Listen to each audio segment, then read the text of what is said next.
Okay, thank you very much. It's an honor to be with Governor Phil Murphy, a wonderful state known as New Jersey. I spent a lot of time in New Jersey. It's a beautiful state. People don't realize how dense it is, right, Phil? They keep saying, I guess you're number 2, and I've even heard number 1, yeah, right? I think we're number 1. Nobody would think that about New Jersey, but it's a great place and a great state, and they have a wonderful man that's running it. He runs it with heart and with brains, and he's done a terrific job. We are together. We are working closely. I think somebody said we got you more ventilators maybe than any other state, which surprised me also. Yep. But you've used them well. Thank you. And your numbers are headed in the right direction. And I just want to thank the governor and his very capable people. The relationship's been a very good one. And we're working very hard with New Jersey. We're working hard with everybody, but we're working hard with this governor. He's one of the governors that's really done a job. He stepped up to the plate, and he has, and he swung, and he's just, you're going to see the results very soon. So with that, I'd like to ask Phil, perhaps you'd like to say a few words. Yes, first of all, Mr. President, to you and your team, we're incredibly honored to be here. I thank you for the enormous help in our darkest hour of need. Ventilators, as you can see, PPE, testing sites. Now I think we're going to be in a very good place, thanks to you and your team, as it relates to expanding testing dramatically so that we'll be able to begin to take those steps to reopen. We've been crushed as a state, as you know. It's a state you know very well. We have 6,770 fatalities, but the curves, thank God, are beginning to show promise, and we're beginning to take some baby steps on that road to reopen. In fact, we've announced that as of this weekend, our state, county parks, golf, under certain protocols, as of Saturday morning, will be able to be open again. Good. And that's a step on that road. Good. And again, we couldn't be making the progress we're making without you and your administration.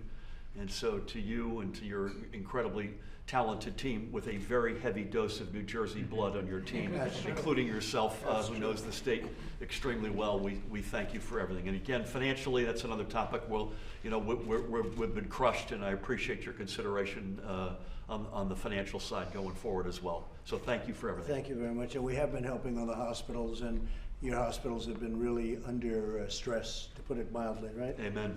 You know, you have some hospitals where you don't have such a big COVID problem, and they do what they do. In fact, they really could do a lot more because they weren't allowed to use the elective.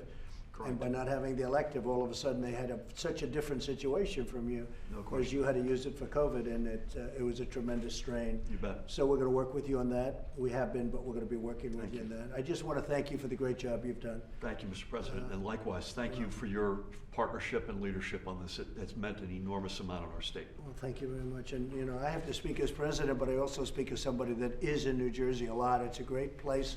It's a beautiful state.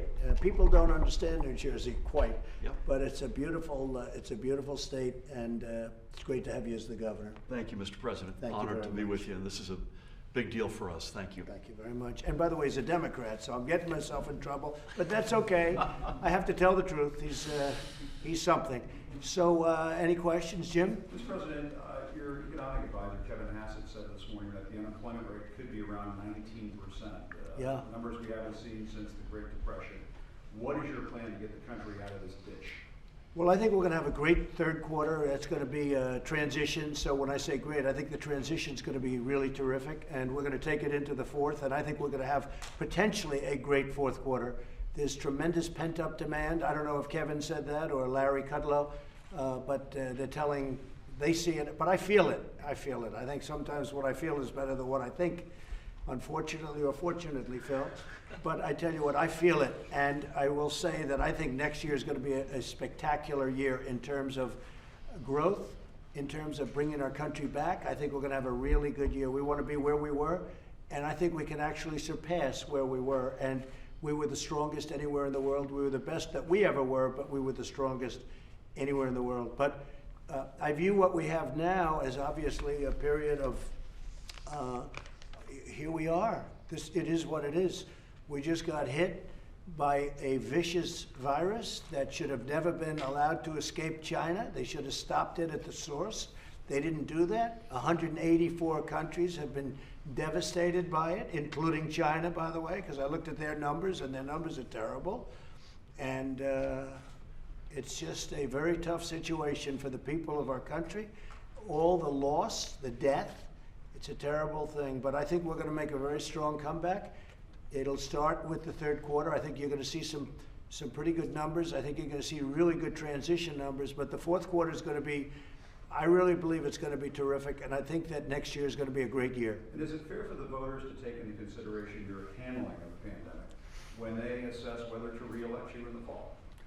Sure, I think they do. I think they have to do a number of things. They do have to do that, and maybe Phil could speak to that, because I think I've handled it, and not me. I think our whole group has been spectacular. We had ventilators. We didn't have any. We built them. We have thousands, tens of thousands are right now under construction. And we've given, as Phil said, you got, I think, more ventilators than anybody in the United States. New Jersey needed them very badly. Yep. And there was never a person that needed a ventilator that didn't get one in any state. Not one person that needed a ventilator. So we didn't say he didn't get a ventilator and somebody passed away, somebody didn't make it. Now we had a mask problem. Now we have so many masks, we don't know what to do with them. We had a big problem. And you have to understand, we took over, the cupboards were bare. And the thing that, frankly, it's not as tough as the ventilator situation. We're the king of ventilators, but what we have done is on testing, we're doing numbers the likes of which nobody's ever seen before. And I told you, the president of South Korea, President Moon, called me to congratulate me on testing. And we did more tests than any other country anywhere in the world. And I think they told me yesterday a number, if you add up the rest of the world, we've done more testing. And it's a higher quality test. So I think we've done I think the whole team, federal government, we built hospitals for you and others. You bet. We built medical centers, and I'm talking about thousands and thousands of beds, many, many medical centers. We had, as you know, we had the governor of Florida and the governor of Louisiana over the last 2 days. They could not have been, and one was a Democrat, and this gentleman happens to be a proud Democrat. They could not have been more supportive of the effort of the federal government. And I'll tell you, Jim, let me just tell you, we started off with empty cupboards. The last administration left us nothing. We started off with bad, broken tests and obsolete tests. What we've come up with between the Abbott laboratories, where you have the 5-minute, did they test you today? They did test me. Good. Now I feel better. Yeah. I'm negative. You did the 5-minute, the I Abbott did test. the quick turnaround. It's so great. I feel like a new man. That's a brand, you know what, that's a brand new test. That didn't exist 8 weeks ago, and now it's like the rage. Everybody wants that test. No, I think we've done a really great job. But the Obama administration, people from the Obama administration would disagree on your assessment that the cupboards were bare. They said that there was equipment. I know, Jim. Let me just tell you. That's fine. You say broken test. It's a new virus, so how could the test be broken? We had a broken, new test. Jim, we had broken tests. We had tests that were obsolete. We had tests that didn't take care of people. But here's what's very important. If you take a look at the swine flu, H1N1, or as Joe Biden would say, N1H1, but it's actually wrong. He didn't even know the name. Okay, H1N1, the swine flu. The Obama administration was a disaster. And they did polling on how did they do. And their polls were so negative, so bad. They did a very poor job. And they did a poor job on a lot of things. They did a poor job on our military. They did a poor job on our ammunition. When I got here, we had no ammunition. Just like we had no ammunition, we had very little medical too. So I think when you ask, how did we do? And I have to say it because the news is so fake and so corrupt. I think we did a spectacular job. I'm not even referring to me. I'm referring to all of these people, including your people who have been working with my people so closely. But the federal government has done a spectacular job to a point where we're building now, we're going to have thousands and thousands of ventilators, and we're helping other countries because Phil doesn't need ventilators. You needed them very badly at the beginning. We did. And maybe you could say something to Jim's question. Yeah, I don't know. I don't have a view on the history, but I will say this: in our hour of need, whether it was ventilators, the Army Corps building out capacity, FEMA with our testing sites, and a big part of our ability to reopen as fast as we all want to is to rapidly expand testing. Right. And you all literally in the here and now this week are helping us in a big way to at least, I would expect by the end of May, thanks to you and your team's help, we'll be able to at least double, and I hope more than double, our testing capabilities.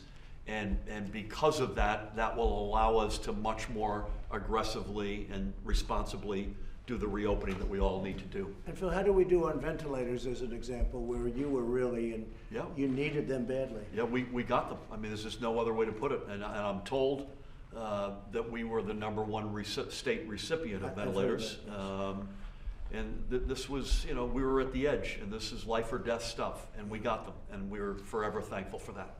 Thank you, Phil. Mr. President, on this vaccine operation, Warp Speed, who's in charge of that? And are you overpromising when you say you're going to have 300 million doses of vaccine?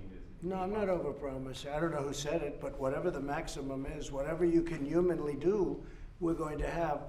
And we hope we're going to come up with a good vaccine. Johnson & Johnson and Oxford and lots of different great companies, representatives of our country in some ways. NIH is working very hard and doing a terrific job.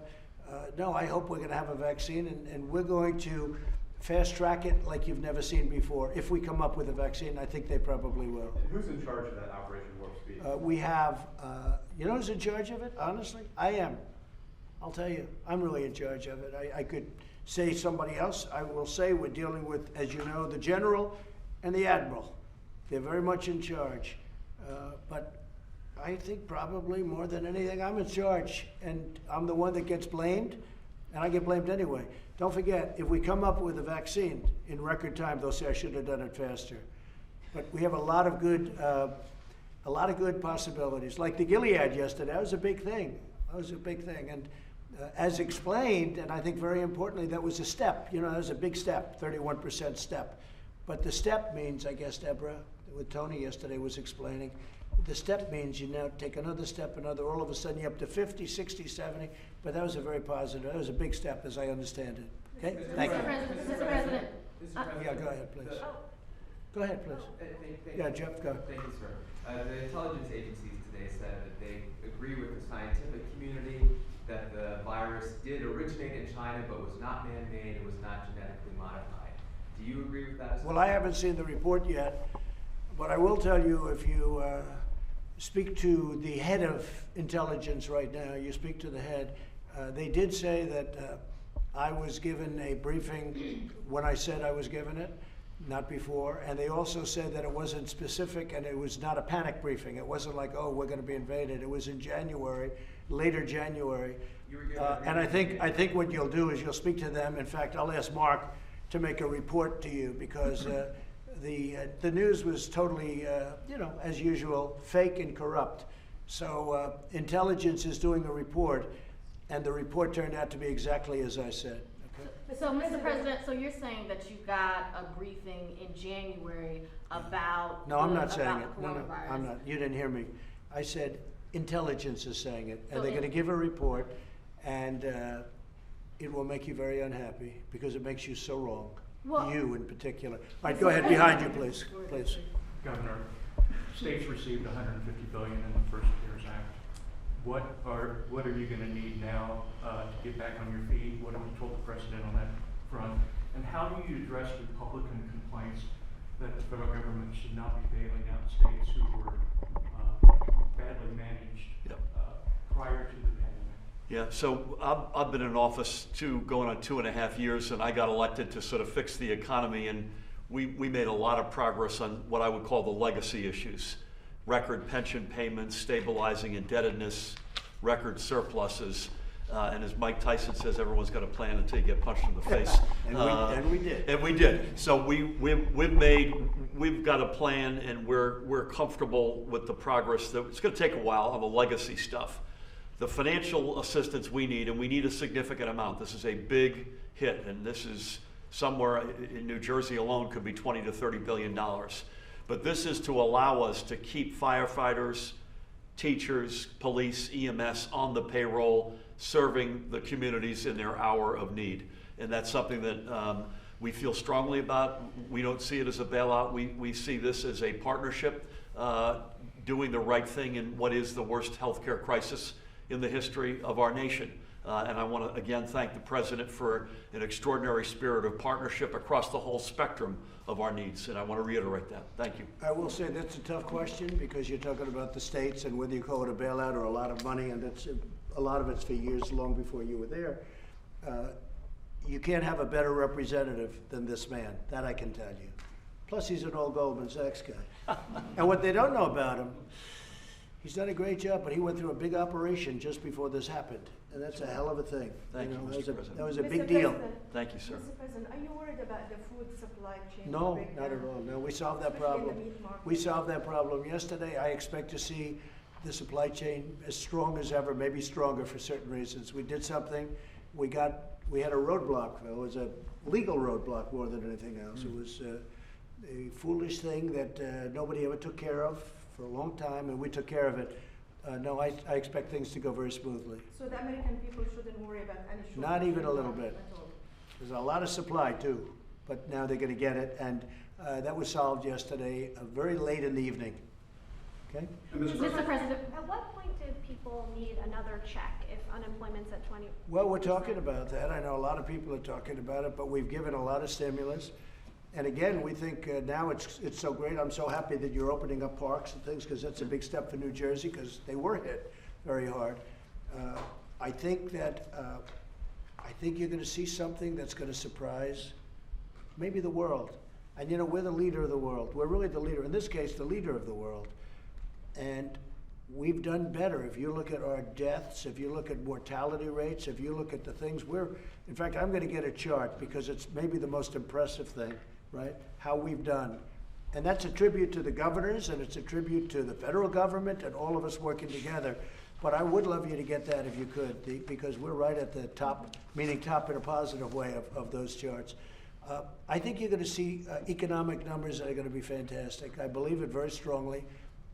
And you're going to start to see it with the transition period, which is number 3, and Q4. You're going to have tremendous numbers. You're going to have tremendous numbers. And I think next year you're going to really have tremendous numbers. Mr. President, Mr. can we President. ask you about General Flynn? Yeah. Are you going to pardon him? This is what you tweeted back in December 2017. I had to fire General Flynn because he lied to the Vice President and the FBI. Yeah. Do you still believe that he lied to the Vice President and the FBI? Yeah, well, I'll Should tell he be you, punished for that? sure. When I looked at what they did to him, they tormented him. Dirty cops tormented General Flynn. General Flynn is a fine man, 35 years or so in the military. You don't get to be where he is by being bad, that I can tell you. And then right at the beginning of the administration, the dirty cops came in. And you see the notes, Jim. I mean, whether you're on our side, that side, whatever. I mean, I assume, let's all talk about fairness.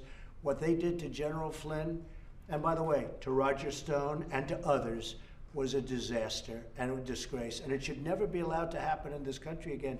And what I really hoped, because CNN tormented him, in all fairness, I really hope to see, because they haven't been doing it, and I appreciate your question, I hope to see that CNN will not even apologize, which they should, but just cover it fairly, because he's in the process of being exonerated. If you look at those notes from yesterday, that was total exoneration. These were dirty, filthy cops at the top of the FBI, and you know the names better than I do, and they were dishonest people. Now we have to see what's going to happen, but General Flynn was treated like nobody should, and I'm not talking about generals, I'm saying like nobody in this country should be treated. So were you And they wrong to did it fire him right at at the the time? Why did you beginning. fire him at the They time? did it right, Jim, they did it right. Well, look at what they did to the guy. I mean, he couldn't have known too much what was happening. They came at him with 15 buses, and he's standing in the middle of a highway. What they did to this man, they tormented him. They destroyed him. But he's going to come back, like I say, he's going to come back bigger and better. But what they did to him, and I hear there's a lot of other stuff coming out if I believe everything I'm reading, because I like to stay out of it. I don't have to stay out of it at all, but I like to stay out of it. And Jim, what they did to him is terrible, and I hope that CNN's going to give him a fair shake and cover it, because I think it's very important. Yep. Just to follow up on, was it a mistake to fire him? Would you bring him back on to the administration? Well, what I wish I had was all the information where they were out to get him. They wanted him, they were trying to force him to lie. You see the written statements where they were trying to force him into a position where we can get him on a lie, or can we get him this way or that way? This is terrible.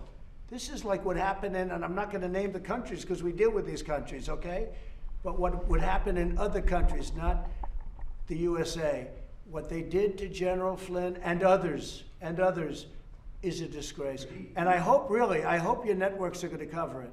Because, you know, I've seen where it's the biggest story in the world a year ago and a year and a half, Flynn, and then he's essentially exonerated. Now, that's not official yet, but when you read the notes, how could you do anything else? And I hear there's much more coming out. I think it would be so good for CNN if you covered it honestly and if you reported honestly. That would be so good for the network. Okay, with that, thank you all very much. Thank you. Thank you very much. Thank you, gentlemen.